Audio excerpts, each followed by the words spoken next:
it to the moment that we're in right now. Some say Iran does not appear to be close to having a nuclear weapon. Others, and some in the administration, have argued that they're days away from having a bomb.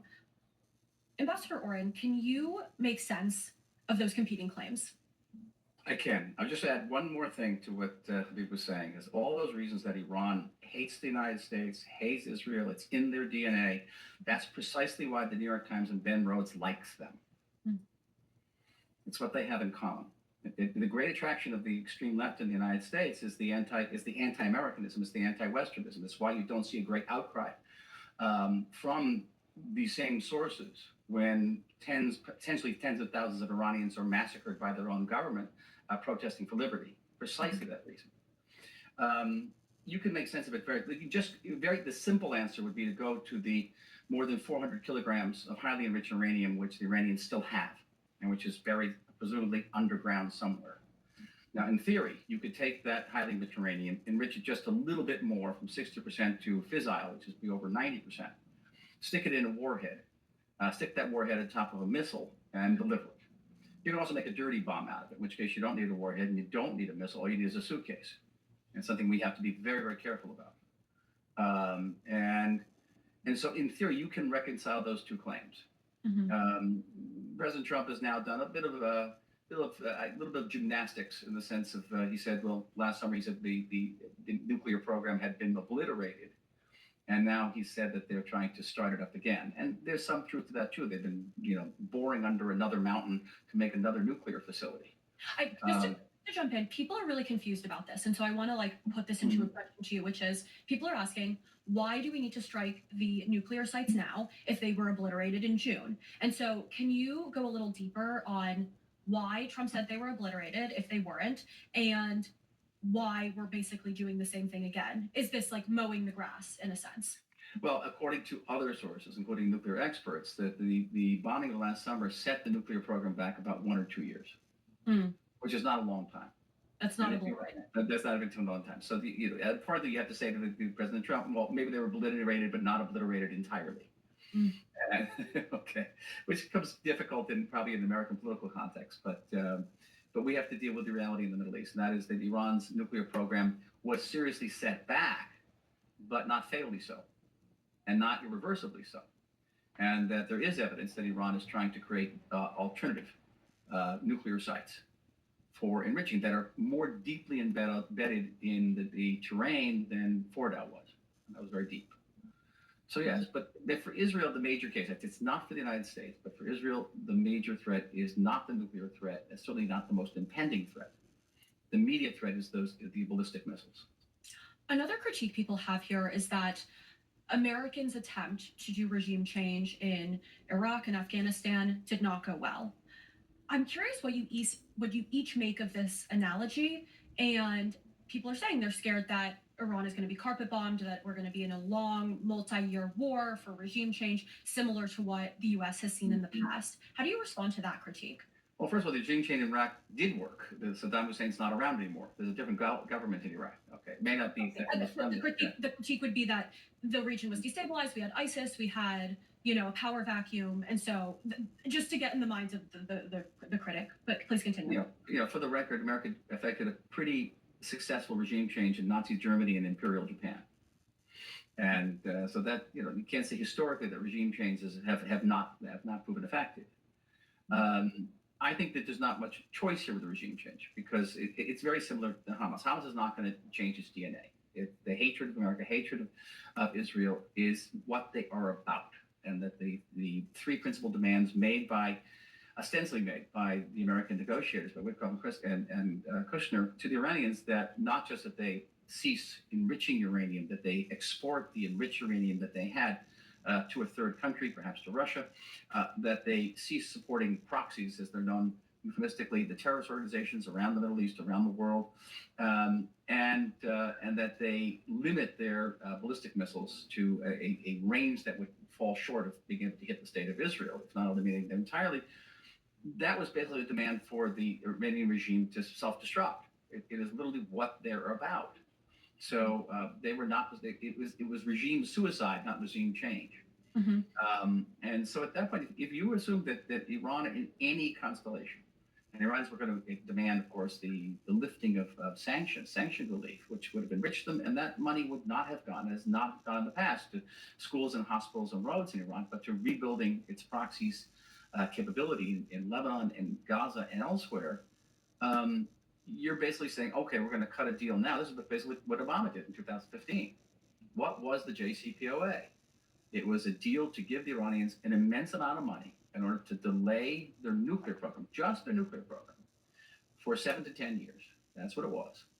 And at the same time, they could continue, not just continue, but to greatly augment their support for terror around the world. You look at a map of what the Middle East looked like in 2015 and what it looked like in 2017, how Iranian influence spread. Um, that because that is what the Iranian regime is. That is who the Islamic Republic is. Mhm. And once you have that there was if you look at this type of clash almost became inevitable because there was no way of bridging that gap. Mhm.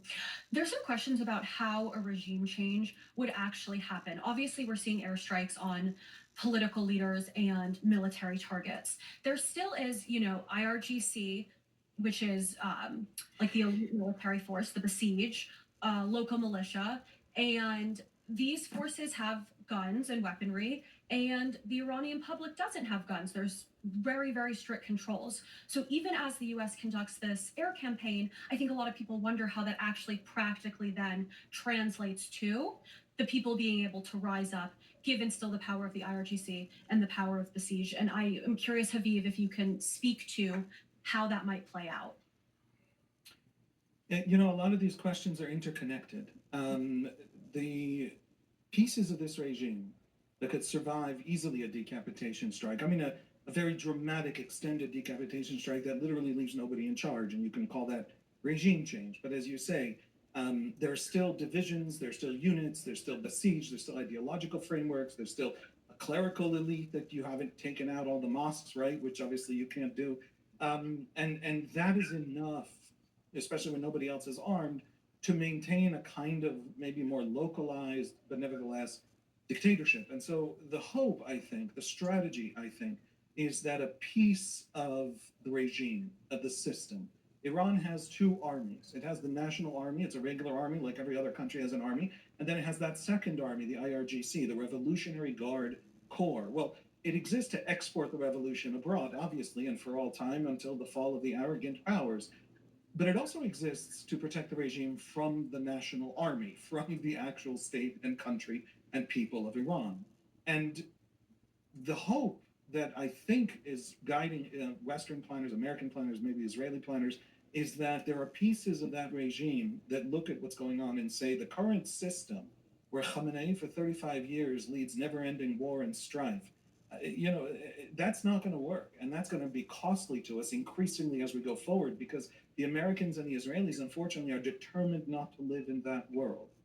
And so there's another way that all these systems can work, and we will have to get it done. And then there is an internal revolt.